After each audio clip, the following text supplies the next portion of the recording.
What's up, YouTube, and welcome back to my channel. And in today's video, I'm going to be giving my prediction for South Carolina versus Texas A&M. I was doing some research on these two teams, guys, and this is a matchup where uh, you can go either way on who can win this game, guys. And I'm going to go ahead and get into it. Both teams, are unranked currently, and Texas A&M is 3-3, and South Carolina is 4-2. So, like I said, both teams are unranked, and each other's, I think, crossover division opponent. So, I'm gonna get into the matchup. For Texas A&M, they played Haynes King their last game, and they was coming off, a loss to Alabama. They lost 24-20. They played Alabama pretty well, guys, and for the most part, though, Alabama pretty much, kept Texas A&M in the game. Texas A&M wasn't, able to move the ball down the field offensively, starting on the own side of the field. The only time they was able to score is when Alabama turned the ball over. Jalen Milroe, the starting quarterback, he fumbled twice and then threw an interception, and then Jace McClellan fumbled the ball. So they gave Texas A&M good field position to score, and they took advantage of each and every time. So, and I think they got 17 points off of that. So, offensively, Texas A&M is not really good. So it's going to be interesting to see what happens in this matchup. Now, on the other side, South Carolina's coming off a victory against Kentucky, a game that shocked me. They won the game 24-14, and I'm not sure. I think Will Levis didn't play that game, and they lost the game. But Will Levis is back, and it's going to be interesting to see what happens, in these matchups coming up. So, and I'm going to break down the stats for both teams. Like I said, Haynes King for Texas A&M, he only has 763 yards passing, and he has 5 touchdowns, but he also has 5 interceptions. So, not good stats. On the other side, Spencer Rattler, he has 1,298 yards with 5 touchdowns, but he has 8 interceptions. So he has more passing yards than Haynes King, but just as bad, he has more interceptions. So, but like I said, this is a matchup. You can go either way.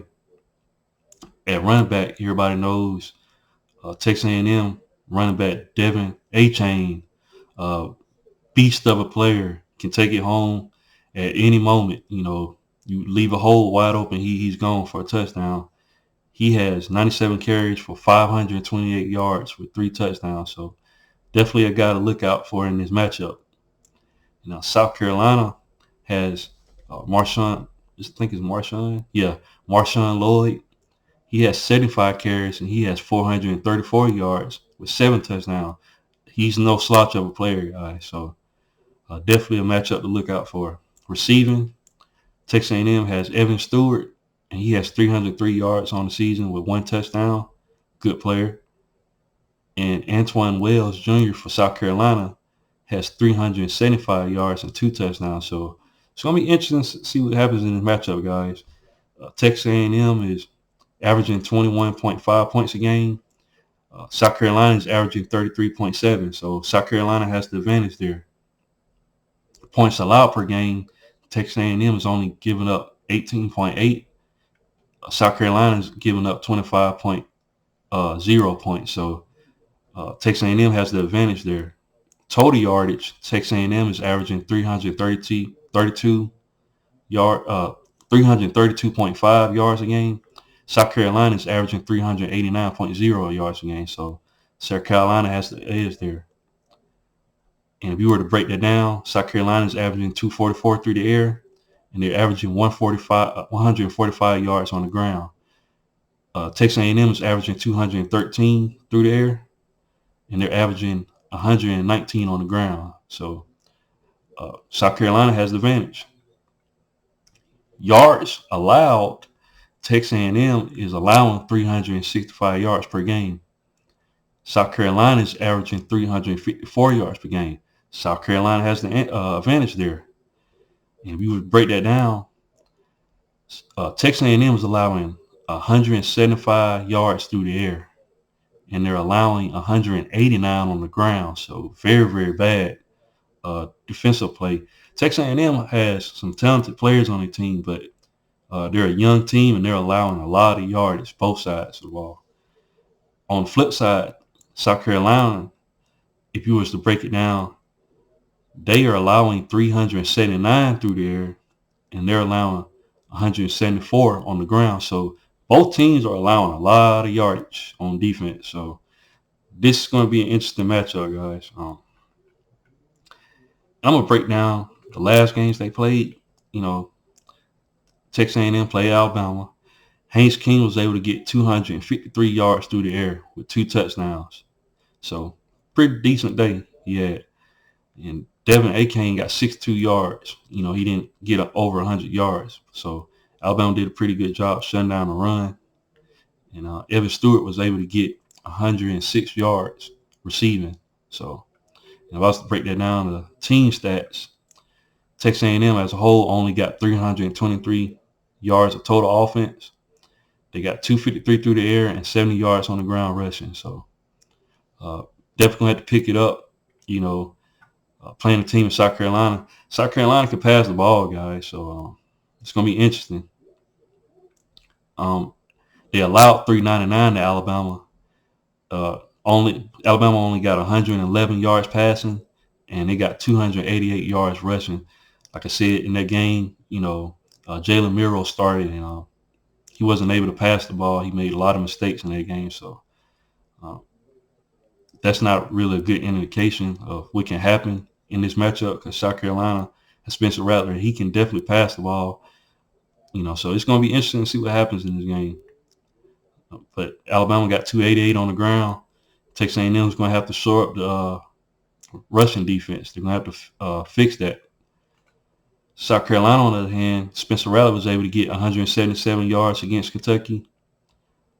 He recorded a touchdown. Antoine Wells was able to get it. He got 66 yards receiving. Marshawn Lloyd got 110 yards rushing with a touchdown. And Jalen Brooks got a touchdown with 24 yards. So if you were to break that down stat-wise, South Carolina was able to get 356 yards of total offense, 177 passing, and 179 rushing. So South Carolina had some success running the ball against Kentucky. So that's going to be interesting.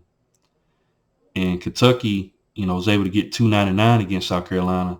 They got 178 passing and 121 rushing. Like I said, I think Will Levis didn't play that game. So it's going to be interesting to see what happens. If I had to give my prediction, guys, South Carolina this season has struggled off on the offensive line. And they're going against a young but talented group in Texas A&M's front. And but like I said, both teams are giving up yardage. I wrote down my prediction, and I was kind of going back and forth on this, guys. Let me look at the line again. Yeah, the spread currently has Texas A&M at -3. I gave my prediction, guys. I think I'm gonna go with that. Texas A&M win this game, and I wrote it down. I wrote down 21-28, and the reason behind that is I think South Carolina. I wouldn't be shocked if they pull this off. You know, I think they're playing at their stadium. I think William Bryce Stadium. Yeah, they're playing at home. South Carolina got this game at home, but I'm picking Texas A&M to get the victory, because I don't think South Carolina is going to have an answer for A-Chain. He's definitely a difference maker, and if they can't bottle him up, and then they're going to open up the pass. And Haynes King, even though he's not, let me look at his stats again against Alabama. Yeah, he passed for 253. And like I said, South Carolina is averaging, what did I say, through the air? Yeah, South Carolina is averaging 179 in there. Yeah, I think Texas A&M will edge it out. I think Haynes King do just enough to pass. And like I said, South Carolina have to ball up. A-Chain is a tough task to do, and I think Texas A&M gets the win. Like I said, 31-28.